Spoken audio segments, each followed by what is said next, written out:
Welcome to the Salt Strong Podcast, disrupting fishing entertainment as you know it. Prepare to laugh. Prepare to get to know fishing legends in a whole new and unfiltered way. And on occasion, you might even learn a thing or two about fishing.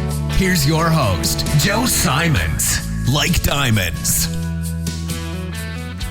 Faith versus blind faith. Hey everybody, Joe Simons, like diamonds, back again with Salt Strong Unchurched. Today's topic is all about faith and why I personally do not believe that blind faith is the answer. I don't believe that's what Jesus wanted us to do, and I'll share why in a second. This topic has come up quite a bit in terms of questions I get from the podcast and from the video I put out there quite a few years ago about overcoming anxiety. I put that out on YouTube. It's a long video. It's got over 500,000 views, and I get a lot of questions on that. And it seems like a lot of people struggle with that faith part, and I get it. I did as well. There was a time in my life where I didn't have as much faith, and I was questioning, all right, God, if you're good and great, why am I having to deal with these daily anxieties? Why can't you just take that away from me? And it really wasn't until I really started to just seek to understand God. And, the one kind of theme I kept hearing was this trust. And it wasn't about blind faith. It was about trusting in God and handing it over to Him in faith, not blind faith. And as soon as I did that, I'm going to use the word miracle because it felt miraculous what happened next. That was when my life took a massive, massive change for the good.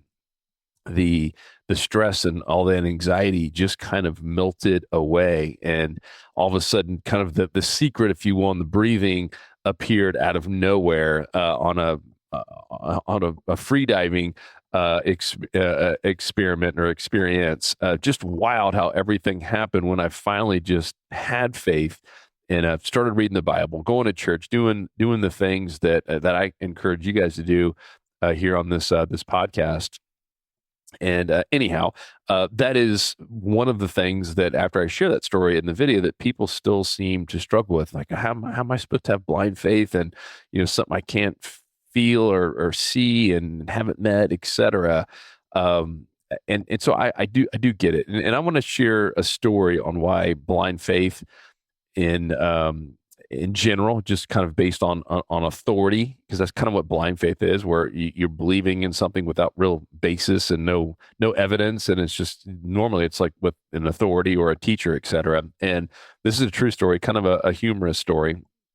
And there's a hospital guy goes in with a massive, massive ear infection. Can't hear at all. Feels like, head's about to explode. So imagine going into a hospital with massive pain in your ear. There's a really, really bad infection in there. You go in, the doctor does this thing. He's like, yeah, this should fix it. And on the prescription, and instead of writing, put these drops in the right ear, he abbreviated and put 2 drops in R, and then not a dot, but a small space in between R and then ear. So instead of writing out, put 2 drops in right ear, follow me here, he put 2 drops in R, small little space, EAR, which looked like put 2 drops in the rear. The nurse read this, and even though she knew this person came in with an ear infection, the person certainly knew he came in for an ear infection. I'm sure was still throbbing at that point. And yet she actually applied, this is a true story, she actually put the 2 drops into his anus. She put it in his rear, and neither of them questioned it because they had this blind faith in the authority that, hey, the doctor must be right. This just must be some special medicine that, even though he came in for an ear infection, it must be one that is applied through rectally. And we can laugh about that, right? And thankfully no one was killed. But there are many deaths every year from doctors and nurses who have kind of this blind faith and an authority. And so I do believe, faith is like true reason, conviction, informed by knowledge or reading the Bible or through miracles that you've experienced or read about or seen, where that blind faith is more of just a belief without any basis. And I don't believe that's what God called us to do. And in fact, I mean, that's why we have the Bible, right? That's why Jesus was a part of so many different miracles. It wasn't just like one. I mean, there was countless miracles that he performed and that were all documented, and that was to really to show and prove, right, to give evidence, if you will, that he is the Messiah. Who else could do things like this?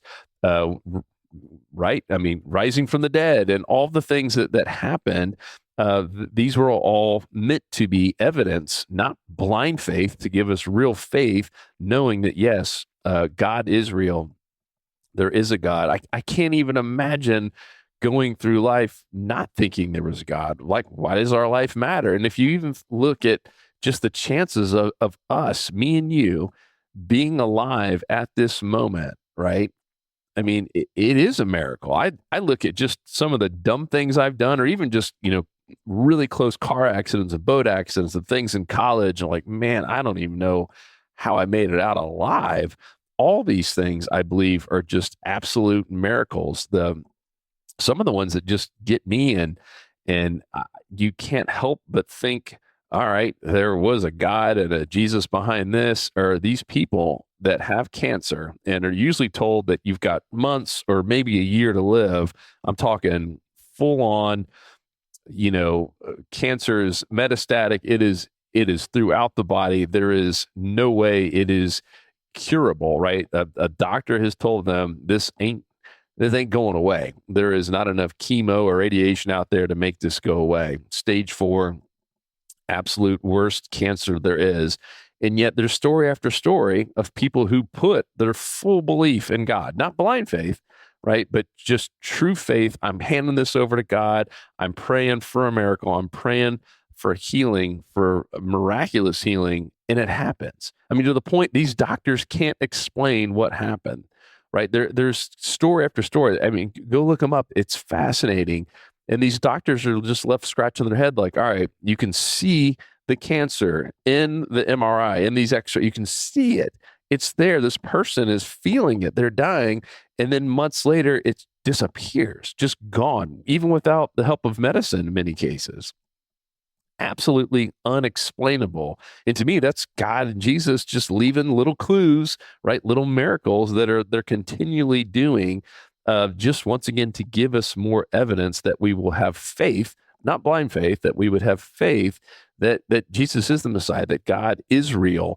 I really do. I feel for the people that don't believe there is a God. And I don't ever wish any of the things I'm about to say, but it seems like a lot of the people that I've come across and have interacted with that don't believe in a God just seem to attract so many bad things. I don't know why that is.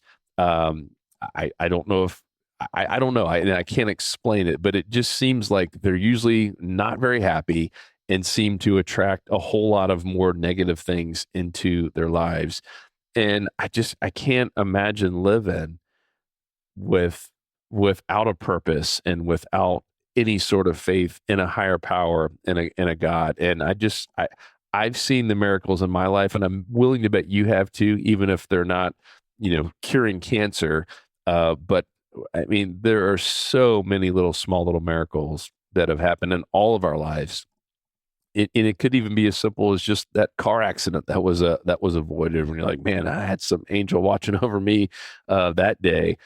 So anyhow, this whole podcast was not meant to be a sermon per se. It was more of a conversation, and I have trouble answering the question I get. Like, how am I supposed to have faith? Well, I guess number one, I would pray. And number two, I would start handing things over to God in your life that you're struggling with, because that's what I did with the anxiety. I honestly just had enough of it, and I had enough of trying to do it all on my own. And I said, well, I'm going to try something different. Instead of just poo-pooing on the idea that I got to have faith in God and God can solve this, I'm going to hand it over to him and see what happens. And when I did that, that's when all of the awesome things in my life started happening. And it honestly just been miracle after miracle. And now I understand fully why God had me go through that. It empowered me. It gave me, it gave me the ability to impact all the other people who are dealing with anxiety, right? I mean, that one video I put up there, it's, over 500,000 views, and this is an hour long, video, and everyone watching it is going through anxiety. It's not just random people that have nothing to do that want to hear about anxiety.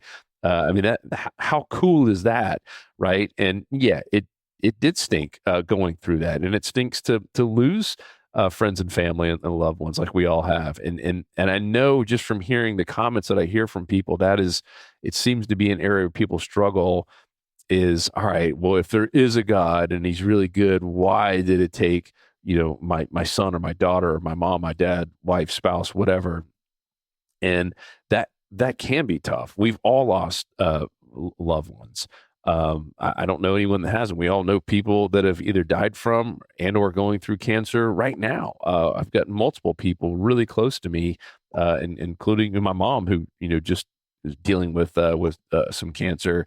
It is tough to understand that sometimes, but I would encourage you, as I said, if you're looking for ways to find the faith, start praying, and number two, start reading the Bible. I love the what's it called, the daily Bible. It's the one a day. Basically, you read about 12 minutes a day, and if you do that every day for 365 days, and it's done by day, it starts with January 1st and January 2nd, and by the end of the year, you've read the entire Bible. And I've done that quite a few times now, and I'm learning something new every time. There are certain parts of it, just being candid, that can be tough to read, and especially if you were just reading them from start to finish. And that's what I love about the daily Bible, is it breaks it up into 365 different days, and you're reading just bits and pieces at a time, where collectively it all kind of comes together. And each time I've done it, I'm learning things like, man, I can't believe I didn't see that or understand that. Almost like watching a movie for a couple times, and like the third time you're like, man, I didn't even catch that the first two times. So I would encourage you to do that. And then the third part is, be around other like-minded people that do believe in God. Ask them questions. That helped for me, because I had a ton of questions, and maybe you do as well. I don't have all the answers to them. I don't want to pretend I do. But I started surrounding myself with people that knew a whole lot more than me, that had studied the Bible a whole lot more than me, that had gone to church longer, even gone to seminary in some cases. And I wanted to hear their stories and hear how they were able to have this faith in God. And so I hope this was this helpful. Like I said, this is meant to be more of a conversation. It hit me because I had another recent email from someone who had watched that anxiety video, and they're like, man, I got to be honest with you, I'm really struggling with the faith part. And the person had a laundry list of reasons why. And so I could completely sympathize with all the bad things that had kind of happened in their life. And I guess my rebuttal back is, man, if that many bad things are happening in your life, you need God more than ever before. What do you have to lose at this point, right? And that's kind of where I was with anxiety. It got kind of so bad, and it was so severe, and it was been going on for over a decade. I finally just said, you know what? I'm tired of dealing with this stuff by myself. I need some help. I'm going to give this over to God. And like I said, when I did, it was so clear that he was listening, and he had just been waiting for me to finally, just like a son or daughter, that had left the house and never wanted to talk to their parents again, coming back. And the parents, just regardless of things that were said or things that were done, they're going to welcome me back with open arms and just be like, all right, son, daughter, welcome back home. And that's how I felt that day when I finally just turned it all over to God. Once again, in faith, not blind faith. So hopefully this was helpful. And I'd love any thoughts that you have. Hit me up. I love getting the emails from each and every one of you. Joe at saltstrong.com. I'd love to hear your stories or even your struggles on this topic, because it is a sensitive one. It's tough. It's not just a white and black to say, well, hey, this is why. So much of it is that, the feeling and the little small miracles that happen in your life that at least to me, reinforce the evidence that there is a God and that there is Jesus and that He loves me, and that be constantly listening to my thoughts and prayers. So love you guys. Hopefully this was a helpful one, and I will talk to you on the next episode. 'Cause fishing, it's in my soul. It was